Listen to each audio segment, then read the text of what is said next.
दामन पर हमारे जो कल एक दाग लगा था, आज उसको अपने खून से हम धोकर रहेंगे। आदाब दोस्तों, आपके साथ मैं हूं आकिल रजा। आप सोच रहे होंगे कि इस शेर के साथ मैंने इस प्रोग्राम की शुरुआत क्यों की है। दरअसल बेहद ज़रूरी है, क्योंकि तबलीगी जमात पिछले दिनों लगातार मीडिया पर आपने इसका नाम सुना होगा, मरकज़ का नाम सुना होगा। कोरोना जैसे ही हमारे देश में धीरे धीरे फैल रहा था, वैसे वैसे गोदी मीडिया अपना प्रोपेगेंडा तेज कर रही थी और ये बताने की कोशिश कर रही थी कि दरअसल कोरोना आता नहीं, लेकिन तबलीगी जमात की वजह से हमारे देश में कोरोना फैला है। ये बात पुरानी हो चुकी है।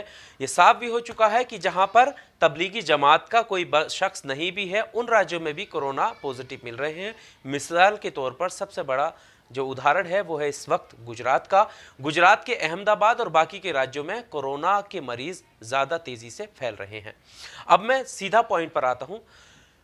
जो मैं शेर पढ़ रहा हूं उसका मतलब यह है कि जब सीधे तरीके से मीडिया ने यह जिम्मेदार ठहरा दिया गया कि तबलीगी जमात की वजह से हमारे देश में कोरोना फैला है, उस वक्त सभी को यह लग रहा था कि तबलीगी जमात को छोड़कर एक पूरी कौम को बदनाम करने की कोशिश की जा रही थी और सबको ये लग रहा था कि हाँ, मुसलमानों की वजह से ही हमारे देश में कोरोना फैला है कथित तौर पर।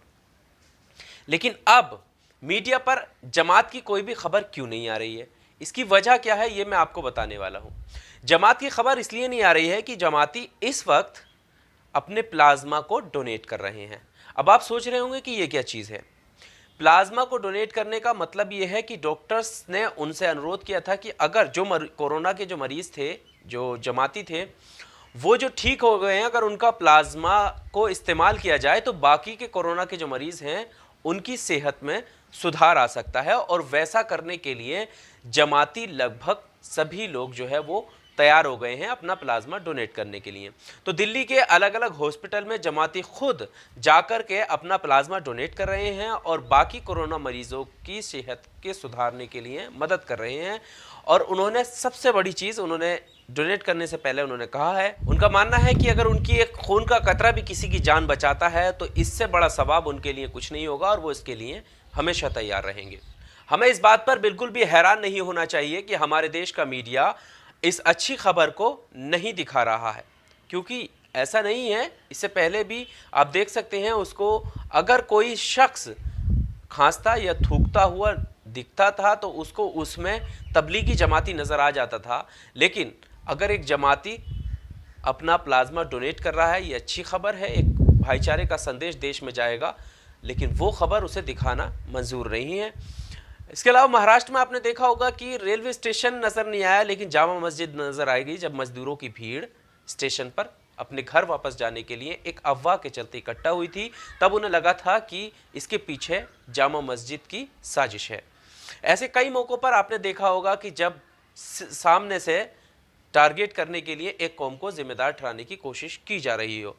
अभी हाल ही का महाराष्ट्र का केस है, जब साधुओं की लिंचिंग होती है तो वहाँ के गृह राज्य मंत्री को ये साफ ये कहना पड़ रहा है कि लिंचिंग करने वाले जो आरोपी हैं, जिनको अरेस्ट किया गया है, उनमें एक भी नाम मुस्लिम नहीं है। अब सोचिए कि देश के इतिहास में पहली बार ऐसा हुआ है कि किसी के कौम का नाम लेकर भी मामला शांत करने की कोशिश की जा रही है, लेकिन शांत नहीं हो रहा है। उसमें कई चैनल ऐसे हैं जो लगातार एक प्रोपेगेंडा के तहत ढूंढ कर ये निकालने की कोशिश कर रहे हैं कि कहीं से भी इसमें हिंदू बनाम मुसलमान का एजेंडा एंगल सामने आ जाए। वैसे तो अलग अलग जगह पर लगातार गोदी मीडिया को जो लोग हैं, एक्टिविस्ट हैं, जवाब दे ही रहे हैं। लेकिन एक वीडियो मैं आपको दिखाता हूं कि कैसे ये कितने गर्व के साथ जज बनकर इस न्यूज़ चैनल का एंकर ये कहता हुआ दिखाई दे रहा है कि तबलीगी जमात पूरी तरीके से दोषी, और उसको किस तरीके से जवाब मिला। आप इस वीडियो को देखिए।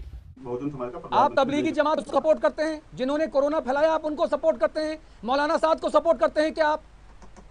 मैं क्या कह रहा हूँ, मौलाना साहब अपराधी हैं क्या? तबलीगी जमात अपराधी है क्या? कोरोना तबलीगी जमात ने फैलाया, आपने कैसे, आप जज है क्या? कमाल कर रहे हैं यार। आप मुझे बताइए कैसे फैला तबलीगी जमात ने कोरोना? 30 जनवरी को WHO ने विश्व स्तर पर इमरजेंसी घोषित कर दी। 24-25 फरवरी को प्राइम मिनिस्टर जो है ट्रंप को बुलाया, 3000 लोग आए उनके डेलीगेट, स्क्रीनिंग हुई उनकी। जबकि जनवरी में पहला केस इंडिया में और जनवरी में पहला केस जो है अमेरिका में पाया गया था। फिर उनकी स्क्रीनिंग, मैं तो कहूंगा कि कोरोना तब आया, उनके टेस्ट कराए जितने 1 लाख लोग वहां इकट्ठा हुए थे। कौन कह रहा है कोरोना जब मरकज से? और ये भी बताइए ना, जब प्राइम मिनिस्टर कहते हैं हमने स्क्रीनिंग स्टार्ट करा, तो मरकज के जो लोग आए हैं, जो विदेश से आए हैं, उनकी स्क्रीनिंग हुई या नहीं, ये भी प्राइम मिनिस्टर बताएं। अजीत डोभाल को पता था या नहीं पता था 28 तारीख को डोभाल वहां गए या नहीं गए? झूठ क्यों फैलाया जा रहा है? मरकज ने कर दिया, मरकज की लिस्ट अलग बना रहे प्राइम मिनिस्टर। आप प्राइम मिनिस्टर बड़े हो क्या? प्राइम मिनिस्टर कह रहा है कि सुनिए, जाति धर्म देख के कोरोना नहीं होता, कोई भाईचारा खत्म ना करे। आप कह रहे हैं कि मरकज ने कर दिया।